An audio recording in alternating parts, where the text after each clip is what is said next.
अस्सलाम वालेकुम पाकिस्तान। आज आपने जो लेटेस्ट इंग्लैंड में खड़े होकर नवाज शरीफ ने इंटरव्यू दिया है वो तो आप लोगों ने सुना होगा, कितना फ़नी था। और उन्होंने एक नया शोशा भी छोड़ा है कि ये जो अमेरिका ने टॉम हॉक मिज़ाइल फेंके हैं अफ़गानिस्तान में। ओ भाई जी, आपकी इत्तलाक ले अर्ज़ है कि टॉम हॉक अमेरिका का बहुत ही लेटेस्ट मिज़ाइल है, बहुत ही लेटेस्ट टेक्नोलॉजी का मिज़ाइल है।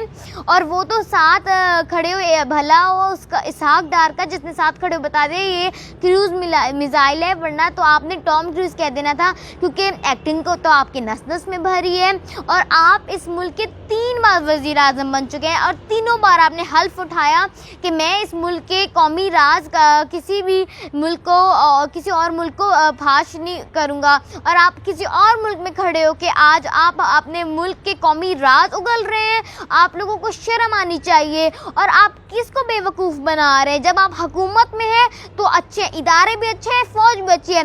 जब आप हुकूमत से बाहर निकलते हैं तो फ़ौज भी बुरी है, इदारे भी बुरे हैं। और आप किसी कोई दिल की बात पूछे ना तो आपको तो हम अवाम भी नहीं अच्छे लगते जिन्होंने आपको नहीं जीतने दिया। और आपको किसको लगता है आप हमें बेवकूफ़ बना रहे हैं? हम अब बेवकूफ़ नहीं बनेंगे, क्योंकि अब हम तब तक पीटीआई को सपोर्ट करेंगे जब तक वो पाकिस्तान और हम हमारे अवाम के बारे में सोचेंगे। पाकिस्तान जिंदाबाद।